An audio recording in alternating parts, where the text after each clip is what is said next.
Chers amis, frères et sœurs, bonjour, bonsoir. Mon nom est Ketli Charles Desjoie.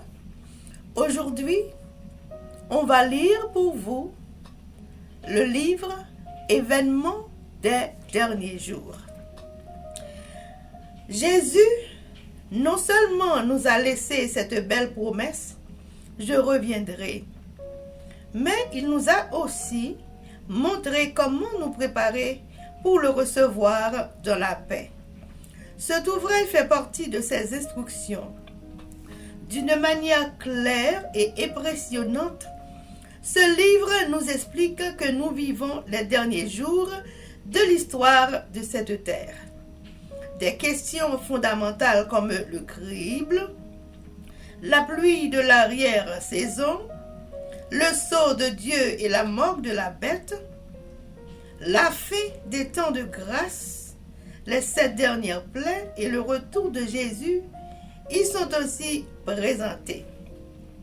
Événement des derniers jours est d'une valeur inestimable pour tous ceux qui désirent se préparer à rencontrer le roi des rois et le seigneur des seigneurs.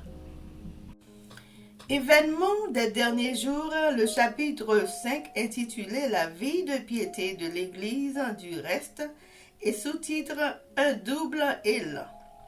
Page 67 à 77, paragraphe 196 à 239. En autant, juste avant la deuxième venue du Christ sur les nuées des cieux, c'est une œuvre semblable à celle de Jean-Baptiste qui est à accomplir. Dieu appelle des hommes qui prépareront un peuple prêt à subsister au grand jour du Seigneur, afin de délivrer un message semblable à celui de Jean. Nous devons vivre une expérience spirituelle semblable à la sienne. C'est le même travail qui doit s'accomplir en nous. Nous devons contempler Dieu et, dans cette contemplation, perdre de vue notre moi. La communion avec Dieu en obligera le caractère et la vie. Les hommes nous reconnaîtront, à l'instar des premiers disciples, comme ayant été avec Jésus. Cette expérience communiquera à l'ouvrier une puissance que rien d'autre ne peut donner. Il ne peut se permettre de se priver de ce pouvoir. Notre vie doit être marquée par un double élan, celui de la pensée et celui de l'action, celui de la prière silencieuse et celui du travail sérieux. La prière et l'effort et la prière. Voilà la grande affaire de votre vie. Vous devez prier comme si l'efficacité et la louange étaient dues entièrement à Dieu et travailler comme si le devoir à accomplir n'incombait qu'à vous seul. Nul n'est en sécurité ni un jour ni une heure sans la prière. Celui qui ne fait rien d'autre que de prier cessera bientôt de prier. Fermement enraciné en Christ. La tempête approche. La tempête qui mettra à l'épreuve la foi de chaque individu, quelle qu'elle soit. Les croyants doivent maintenant être fermement enracinés en Christ, ou ils se laisseront égarer et perdront de vue le bon chemin. Il serait bon pour nous de consacrer chaque jour une heure de réflexion à la contemplation de la vie du Christ. Nous devrions l'étudier point par point, systématiquement, et en saisir chaque scène par l'imagination, et tout particulièrement les dernières. La seule protection contre le mal, c'est la présence du Christ dans le cœur par la foi dans la justice. À moins que la relation avec Dieu soit pour nous une réalité vitale, nous ne pourrons jamais résister aux conséquences profanes de l'amour propre, de la faiblesse du caractère et de la tentation. L'abandon de nombreuses habitudes mauvaises nous prépare à repousser Satan. Mais sans une relation vitale avec Dieu, par l'abandon complet à lui à chaque instant, nous serons vaincus. Sans une connaissance personnelle du Christ et une communication continuelle avec lui, nous demeurons à la merci de l'ennemi et nous finirons par lui obéir. 1898. Le Christ et le Christ crucifié devrait être le thème de notre contemplation, de notre conversation et de nos émotions les plus heureuses. Modelé par le Saint-Esprit.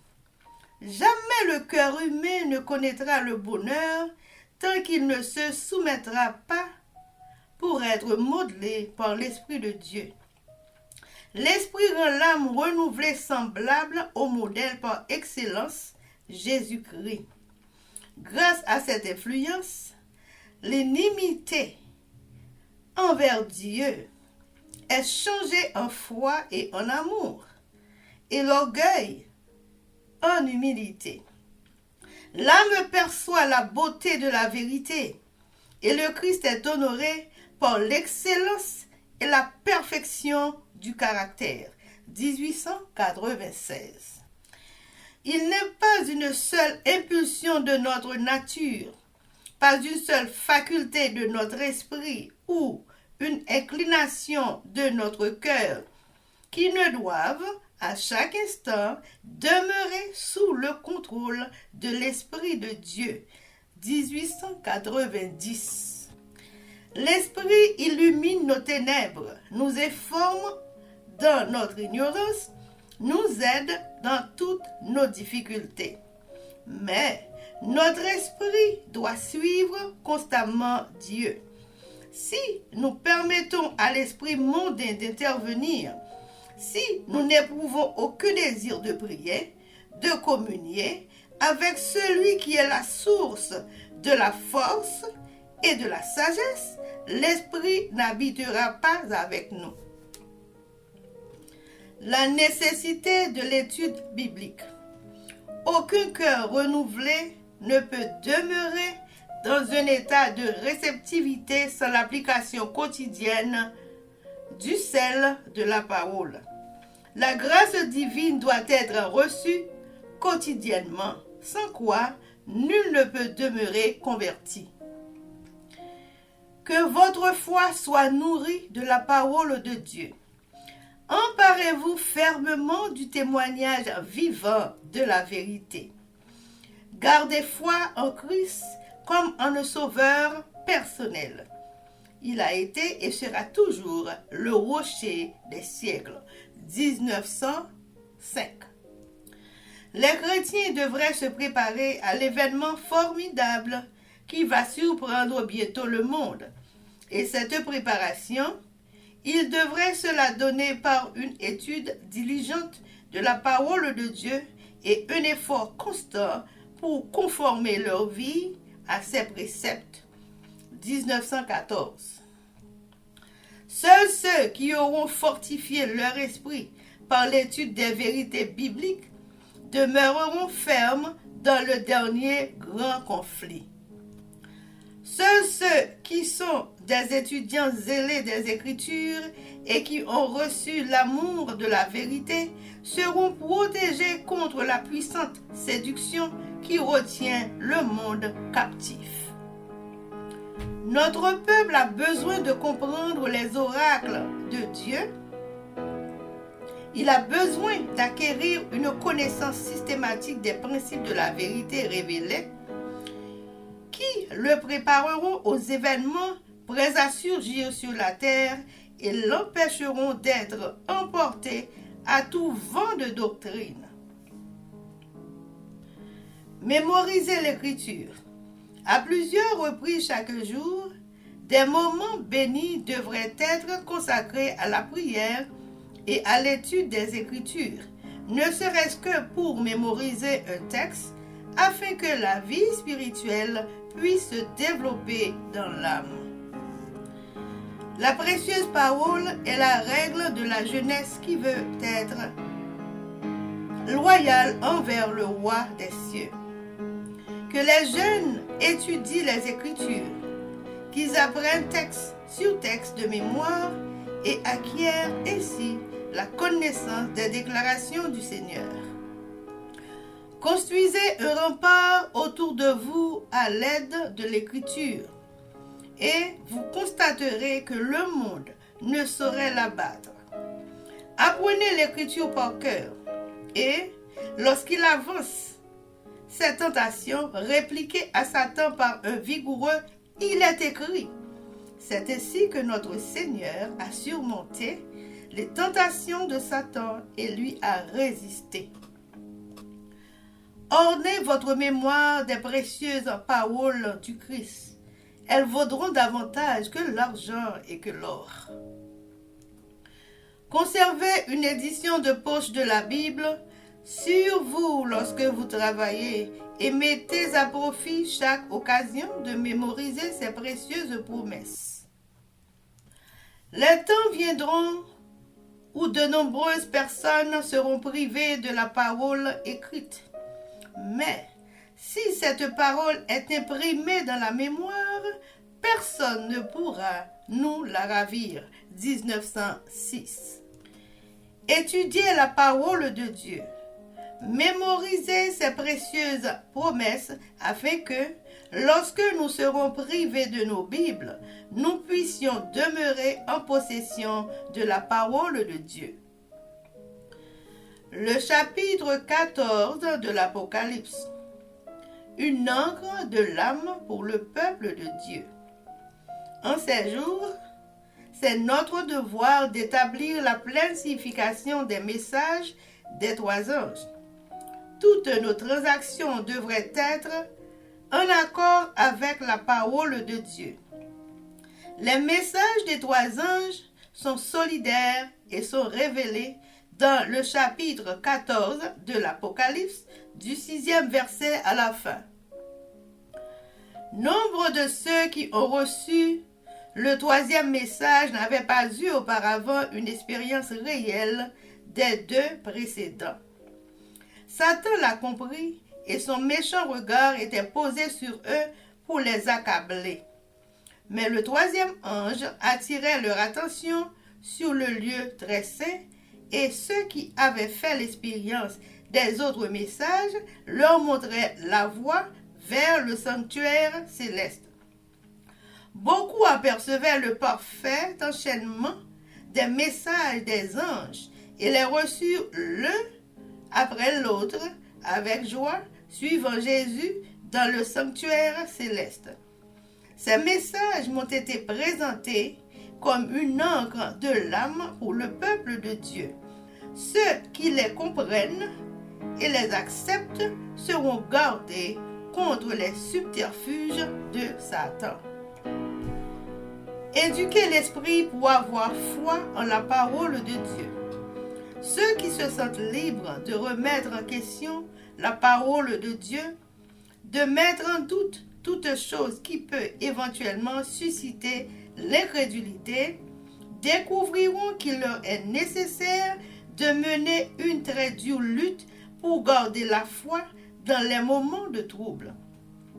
Il leur sera quasiment impossible de surmonter l'influence qui paralyse leur esprit éduqué dans le sens de l'incroyance, car leur âme est prise au piège de Satan et se trouve sans puissance pour briser le terrible filet qui a été tissé toujours plus serré pour l'emprisonner. Celui qui s'habitue à remettre en question, à douter et à critiquer se renforce lui-même dans l'incrédulité. 1895. Se préparer aux futures épreuves. Les serviteurs du Christ n'ont pas à préparer leur discours pour le temps où ils seront traduits dans le jugement à cause de leur foi. Leur préparation s'effectue jour après jour, en gardant précieusement dans leur cœur les vérités de la parole de Dieu en se nourrissant des enseignements du Christ et en fortifiant leur foi dans la prière. Ensuite, lorsqu'ils seront traduits devant un tribunal, le Saint-Esprit leur rappellera les vérités mêmes qui sont de nature à atteindre les cœurs de leurs auditeurs.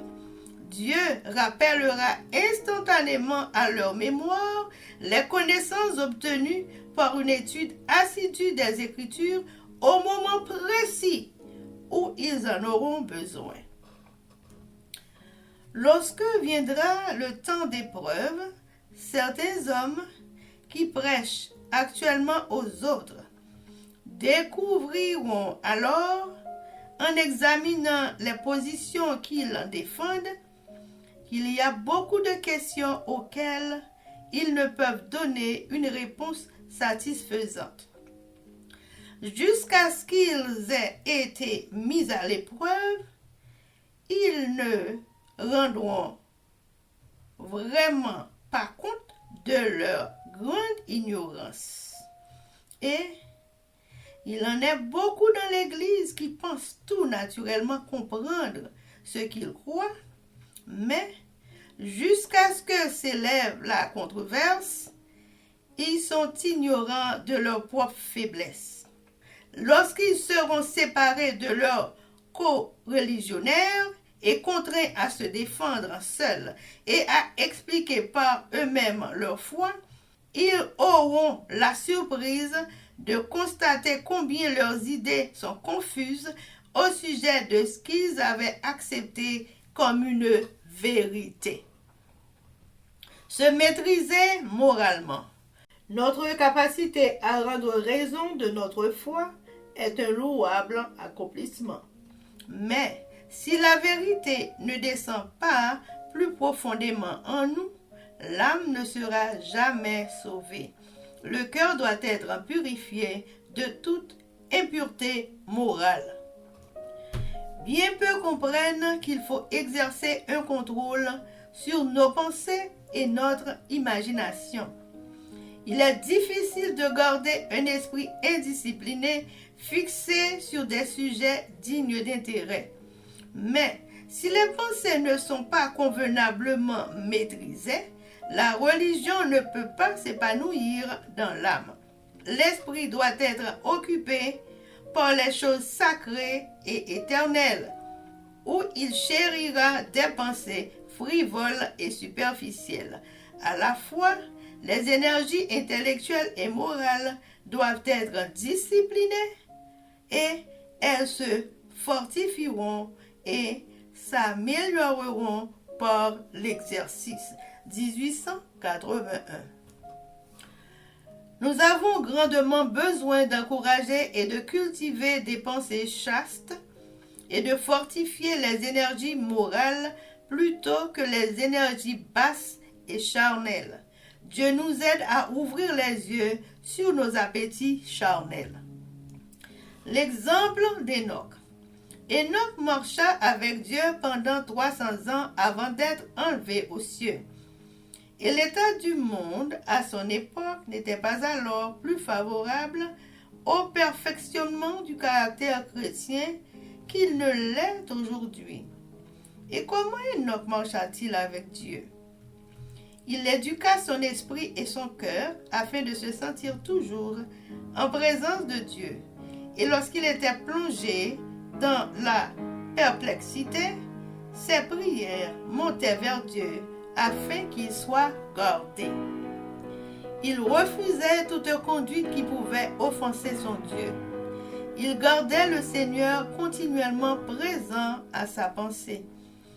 Il priait disant: « Enseigne-moi tes voies, afin que je n'erre pas.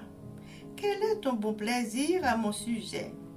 Que dois-je faire pour t'honorer, mon Dieu? » Ainsi, il ajustait toujours sa conduite et son chemin au commandement de Dieu, et il faisait parfaitement confiance à son Père céleste, lui demeurant fidèle en tout, sans douter de son aide.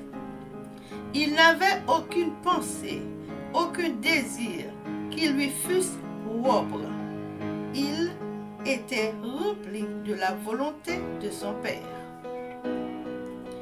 Sachez-le, Enoch était le représentant de ceux qui seront sur la terre lorsque le Christ reviendra et qui seront enlevés aux cieux sans connaître la mort. Enoch connaissait des tentations aussi bien que nous. Il était entouré d'une société qui n'aimait pas plus la justice que celle qui nous entoure nous-mêmes. Il respirait une atmosphère souillée par le péché et la corruption autant que la nôtre, et cependant, il vécut une vie de sainteté. Il n'était pas touché par les péchés dominants de son temps. Ainsi, nous pouvons demeurer purs et sans souillure. Se souvenir des anciennes bénédictions de Dieu. En nous remémorant notre histoire, ayant parcouru toutes les étapes de notre progression vers notre état actuel, je puis dire, loué soit le Seigneur. Lorsque je constate tout ce que le Seigneur a accompli, je suis rempli d'étonnement et de confiance dans le Christ, notre chef. Nous n'avons rien à craindre de l'avenir, si ce n'est d'oublier la façon dont le Seigneur nous a conduits et ses enseignements du passé. Un temps de sérieuse réflexion. S'il y eut jamais une époque où une sérieuse réflexion convient à chacun de ceux qui craignent Dieu, c'est bien maintenant, alors que la piété personnelle est essentielle. On devrait se demander, que suis-je? Et quelle est ma tâche et ma mission en ce temps particulier? Avec qui suis-je en train d'œuvrer? Avec le Christ ou avec l'ennemi? Que chaque âme s'humilie devant Dieu, car aujourd'hui, nous vivons certainement le grand jour des expiations.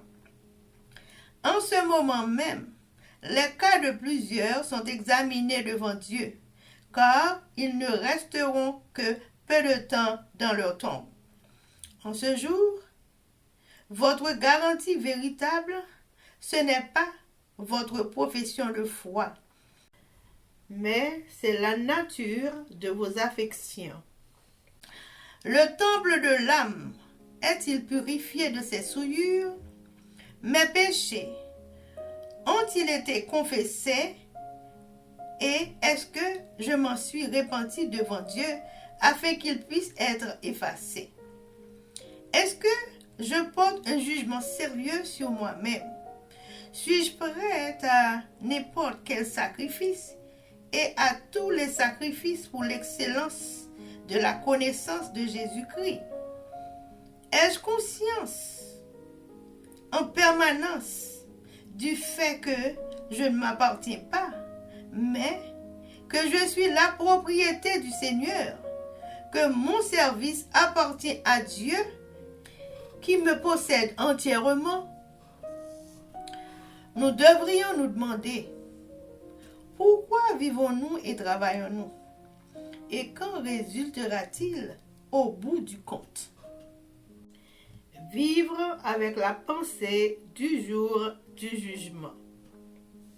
Je me demande, en voyant les habitants de nos villes se hâter dans tous les sens vers leurs affaires, s'ils n'ont jamais pensé à l'imminence du jour de Dieu.